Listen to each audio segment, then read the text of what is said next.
Bueno, buenos días, soy la doctora Manuela Mancilla y en el día de hoy voy a presentar un trabajo que se presentó recientemente en el ACC el 2 de abril y concomitantemente se publicó en la revista JACC.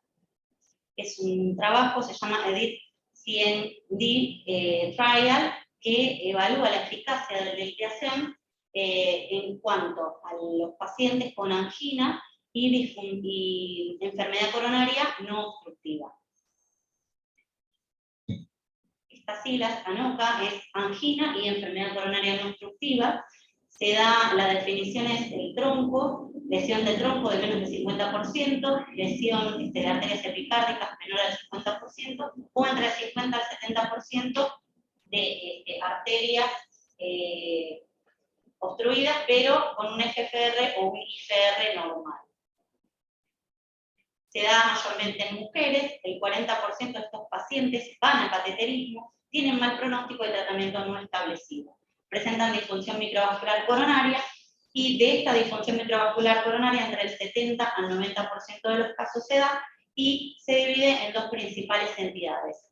Estas son el vasoespasmo coronario y la disfunción microvascular coronaria.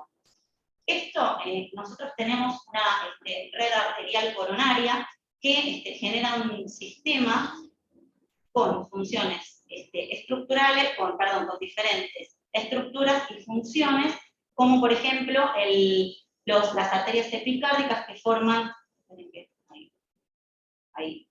las arterias epicárdicas que forman el 5% de este sistema. Estas arterias son, digamos, el vaso de primera línea. Posterior tenemos las prearteriolas y las arteriolas y los capilares que forman la microvasculatura. Estas son la mayoría de esta red capilar arterial coronaria, y entre las prearteriolas y las arteriolas, digamos, la función que van a tener ellas va a ser la regulación de la distribución del flujo y el control metabólico del músculo liso. Y los capilares son los vasos de intercambio. Cuando se genera alteración en la parte estructural o en la función, cuando es a nivel de las arterias epicárdicas, al principio comienza con un remodelado coronario.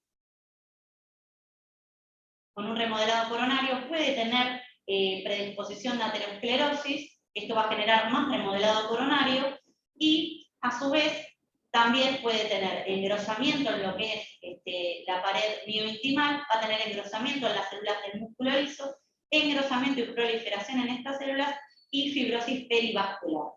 Además, vamos a tener una disminución en el diámetro y en la densidad de los capilares, generando una obstrucción capilar.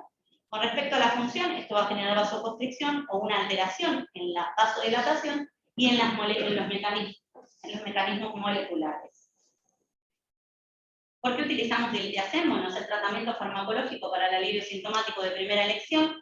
Es clase 1 a nivel de evidencia según el consenso de la Sociedad Argentina de Cardiología, que es un consenso posterior a guías publicadas europeas y americanas, que tenemos como mecanismo de acción es un bloqueante cálcico que bloquea los canales L del calcio en la membrana excitable, y esto va a generar un inotropismo negativo, dromotropismo negativo y cronotropismo negativo, y así llevar a la vasodilatación. Según estudios previos, esto podría mejorar la función microvascular coronaria, pero son estudios muy pequeños y no controlados por placebo. Por eso el objetivo de este estudio es el efecto del diltiazem sobre la función microvascular coronaria. El diseño del estudio es un estudio multicéntrico, aleatorizado con proporción 1:1, doble ciego y controlado por placebo, con la evaluación de la reserva de flujo coronario, el índice de resistencia microvascular y el espasmo coronario. Aquí a la derecha vemos el gráfico donde tenemos el flujo del estudio con 126 pacientes primeramente randomizados, que posterior a estas pruebas de función coronaria y test de calidad de vida, quedaron 85 pacientes, en los cuales 46 se fueron al grupo placebo y diltiazem 41. Bien, el estudio fueron 6 semanas, de las cuales recibieron dosis de diltiazem y otros placebo, y se evalúa de la siguiente manera. el espasmo coronario o el espasmo microvascular a través de la inyección de acetilcolina era positivo cuando el espasmo coronario tenía síntomas compatibles con angina, tenía alteraciones sistémicas en el electro y generaba una vasoconstricción mayor del 90%. Lo mismo para el vasospasmo microvascular, con la excepción de que no generaba vasospasmo a la inyección de acetilcolina. También la disfunción microvascular coronaria se evaluaba con la reserva de flujo coronario y con el índice de microvascular, de la resistencia microvascular. Bien, el criterio principal fue evaluar este efecto del diltiazem, que sea exitoso, y la normalización de un parámetro que era anormal o que ninguno de los parámetros normales se vuelva anormal. Esto, como les dije antes, en el marco de 6 semanas, con un índice de resistencia microvascular y la reserva de flujo mayor a 2 y el índice, perdón, menor a 25. Esto como normal. Y la prueba de acetilcolina normal también, sin espasmos, sin anomalías sistémicas en el electro y sin angina reconocible con acetilcolina. Los criterios secundarios también muestran lo que es la calidad de vida, muestran lo que es la calidad de vida y el efecto de los síntomas. Los criterios de elegibilidad, tenemos los criterios de inclusión, que es angina crónica, síntomas al menos 2 veces por semana, a pesar de un tratamiento médico, durante los últimos 3 meses, sin alteración de enfermedad, sin enfermedad arterial coronaria obstructiva, esto documentado dentro de los 5 años previos, por angiotomografía o por cinecoronariografía, y pruebas de función coronaria de referencia con al menos uno de los siguientes, o la prueba funcional menor o igual a 2, o el índice de resistencia microvascular mayor a 25. Esto nos habla de enfermedad microvascular y la prueba normal de la acetilcolina del vasospasmo coronario. Los criterios de exclusión, básicamente los más importantes, son que tenga otra causa de angina, que tenga uso concomitante de bloqueantes cálcicos en menos de 2 semanas, o que tenga intolerancia a los mismos, contraindicados los mismos, o que haya alguna alteración en la conducción auriculoventricular o disfunción ventricular. Con respecto a la población del estudio, las características basales la verdad que fueron muy equilibradas. Perdón. Espera.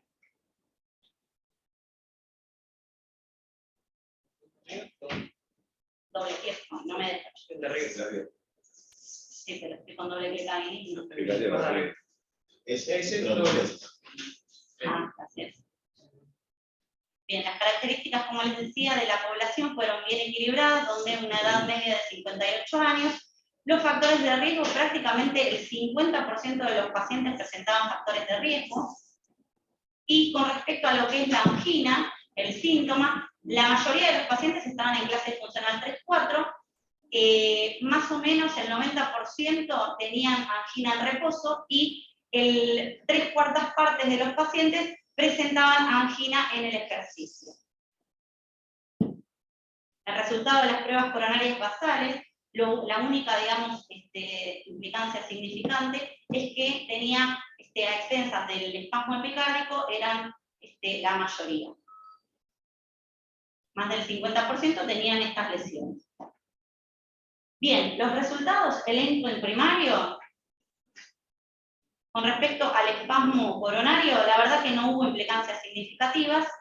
Con respecto a la enfermedad microvascular tampoco. Es en general, con una P de 0,46, no es estadísticamente significativo, y esto no hubo diferencias asociadas al tratamiento con diltiazem para la enfermedad microvascular. Con respecto al endpoint secundario, que como les había dicho antes, es la calidad de vida o los síntomas, acá podemos observar que no hay diferencias tampoco significativas en cuanto a la salud mental, la salud psicológica y la escala de Seattle. Con respecto a los síntomas, no hubo diferencias, y un endpoint que se agregó, digamos, que no estaba previsto, es que a diferencia del espasmo epicárdico y el espasmo microvascular, hay una mejoría de los síntomas con diltiazem, una reducción significativa, pero no estadísticamente significativa, con una P de 0,006. Por lo tanto, en 6 semanas de diltiazem no hubo mejorías en la disfunción microvascular coronaria, ni síntomas de angina, ni en la calidad de vida. Se podría tener implicancia en este subtipo de espasmo epicárdico. Se necesitan muchos más ensayos controlados, aleatorizados en esta población con mayor tamaño. Y este estudio es el primero en utilizar estas pruebas de función coronaria y que pueden ser una base de investigación para estudios futuros. Muchas gracias.